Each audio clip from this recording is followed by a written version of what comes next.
What's more dangerous, a loaded gun or a pack of sausages? The answer seems obvious. But in 2016, in a quiet Florida town, sausages became the weapon a son used to attack his own mother. And this isn't a comedy, it's a tragedy. Over the next 10 minutes, we'll break down this absurd story, frame by frame. We'll show how the most ridiculous conflict can reveal a universal mechanism of psychological breakdown, a mechanism that's ticking inside many families. In the police report, the incident was classified as aggravated battery, meaning assault with aggravating circumstances. The sausages were, in effect, treated as a deadly weapon. This is not a joke. Under Florida law, almost any object used to cause harm can be classified as a weapon. This turns a kitchen absurdity into a legal precedent. The story presents us with 3 questions. First, why sausages? What do they symbolize in this family drama?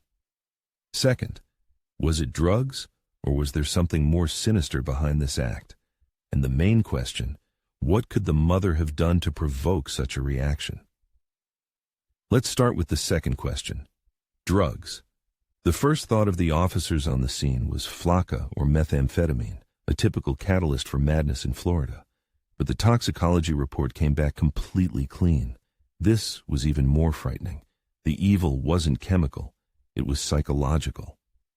Time, 7:15 a.m. Location, a kitchen in the suburbs of Zephyr Hills, Florida. Subject, Peter Wagner, 33 years old.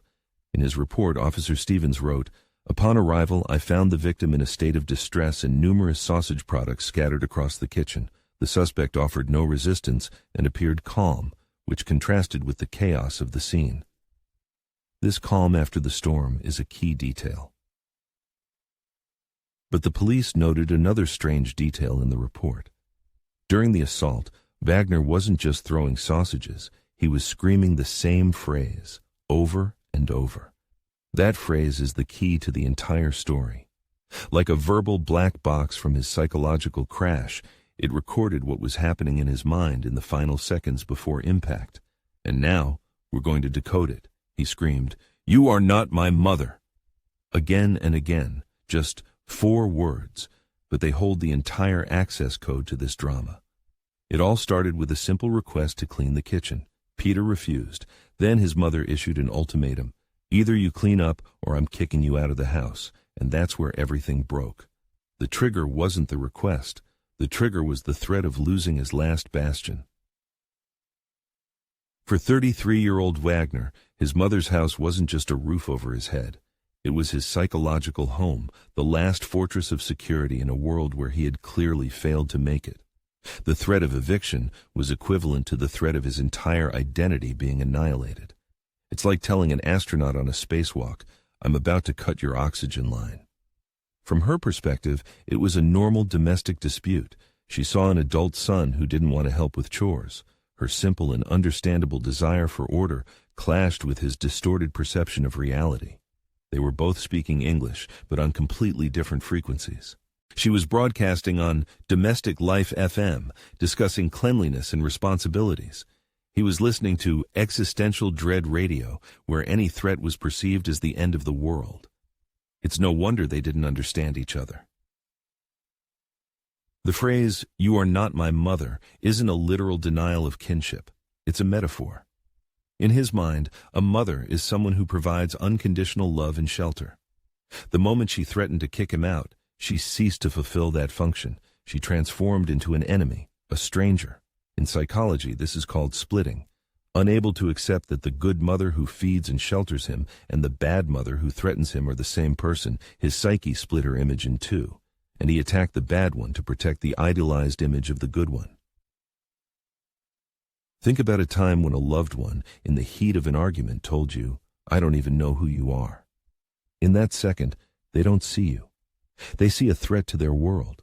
The sausage conflict is the same mechanism, just taken to an absurd extreme. Psychologists call this a functional relationship, where we value a person not for who they are, but for the role they play for us, the husband provider, the wife homemaker, the mother support system. As soon as the person steps outside that function, the system glitches. Wagner saw his mother as the security function. When that function was threatened, a system failure occurred. But this explosion wasn't spontaneous. It was the culmination of a long, invisible war where the kitchen was the battlefield, and the weapons were control, criticism, and food. Psychologists call such families low-intensity conflict zones. There are no open battles, but there's constant tension, guerrilla raids of sarcasm, and acts of sabotage like unfulfilled requests. The sausage attack wasn't the start of the war. It was its loudest and most absurd battle.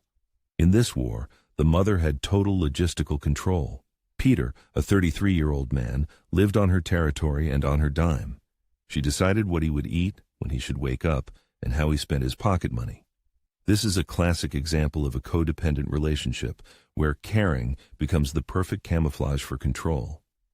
According to the Pew Research Center, about 15% of American men aged 25 to 35 live with their parents. But Wagner's case is an extreme form of what psychologists call Peter Pan syndrome. Only in this version, Wendy isn't his friend. She's his domineering mother. This also explains the choice of weapon. Why not a knife? Because his goal wasn't to kill, but to humiliate. A sausage is a symbol of home-cooked food, of maternal care in its most primitive form. By attacking his mother with her own weapon, he was symbolically rejecting her model of control. It was a rebellion not against her as a person, but against her power, expressed through domesticity. Anthropologists know that food has always been a tool of dominance. In ancient tribes, the chief distributed food, thereby asserting his status. Wagner's attack was an inversion of this ancient ritual. He took the symbol of her power, the food she bought and prepared, and used it to challenge that power. This conflict didn't come out of nowhere. It went through all the stages of escalation. Imagine a scale. On the left is healthy communication. On the right is a sausage attack. First, the slider moves to passive aggression, silence, ignoring, then to sarcasm, then to minor acts of sabotage like unwashed dishes, and only then, screaming. Let's call this the conflict escalation ladder based on the work of psychologist John Gottman. The first steps are criticism and contempt. Then comes stonewalling, and if the steam isn't released at these stages, it erupts at the very top in the form of an irrational, sausage-fueled explosion.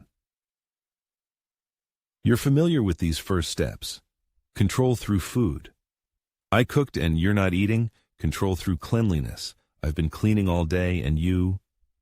Control through schedules. Why are you so late? Each of these phrases is a classic double bind, a term introduced by anthropologist Gregory Bateson. On one level, it's about care. On another, it's a demand for submission. No matter how you answer, you lose. If you eat, you've submitted. If you don't, you're ungrateful. It's a trap with no good way out. This constant pressure doesn't just ruin your mood. It physically changes your brain chemistry, weakening the safety fuses and priming it for an irrational outburst. Chronic stress acts on the brain like acid on metal. It slowly corrodes the neural connections in the prefrontal cortex, our center for self-control. In the next chapter, with the help of neuroscience, we'll look at this corrosion under a microscope. Imagine your brain is an airplane. The prefrontal cortex, the center of logic and self-control, is your experienced pilot in the cockpit. Deep inside, in the limbic system, sits the amygdala, the panicky passenger in the cabin.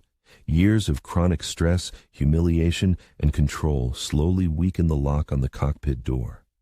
And in a moment of threat, even one as perceived as his mother's ultimatum, the panicky passenger bursts in and grabs the controls. This amygdala hijack, a term coined by psychologist Daniel Goleman, happens in a fraction of a second. The signal from Wagner's ears traveled to his amygdala on a neural superhighway, triggering a reaction before the information even reached the pilot, the prefrontal cortex. In essence, Wagner threw the sausages first, and only then did his brain begin to process what had happened. It's the neurobiological equivalent of shoot first, ask questions later. Every sarcastic comment from his mother, every reproach, was a drop of the stress hormone cortisol into his mental container. Day after day, year after year, when that container overflows, any small thing is enough to cause an explosion. A request to clear the table becomes the last straw that triggers a biochemical flood. Research from Yale University confirms this, showing that chronic stress causes physical shrinkage, atrophy of the prefrontal cortex. The longer Wagner lived in this environment, the weaker and more helpless his inner pilot became. This isn't a metaphor. It's physiology. If Wagner had been inside an fMRI machine at that moment, we would have seen a startling picture. His rational brain, the frontal lobes, would be dark, but his limbic system, the center of emotion and fear, would be glowing red. These aren't just pretty pictures. During an amygdala hijack, blood flow is literally redirected from the prefrontal cortex to the survival structures. Your smart brain is, at that moment, deprived of blood. It is physically incapable of analyzing, planning, and making sound decisions. It can only react, fight, flight, or freeze. Wagner chose the first. Think about your last irrational outburst over something trivial. Now, analyze not the cause, but the background. Were you hungry, sleep-deprived, stressed from work? Often, our personal sausage attack isn't aimed at the person in front of us. It's merely an outlet for accumulated biochemical tension. Psychologist Roy Baumeister proved that willpower is a finite resource directly linked to blood glucose levels. When you're hungry or tired, your prefrontal cortex literally lacks the fuel to restrain the panicky passenger's impulses. Perhaps that morning, Peter Wagner didn't need to throw the sausages. He needed to eat one. This explosion was building in plain sight. People just didn't know what to look for. There is an early warning protocol, 3 signals that indicate a system is on the verge of collapse. Signal 1, the microscope effect. This is when an argument about a dirty cup or a light left on becomes a matter of life and death. A trivial issue is blown up to universal proportions. Signal 2, the Sith Lord mode. This is black and white thinking, where a person stops seeing shades of gray. You're either with me or against me.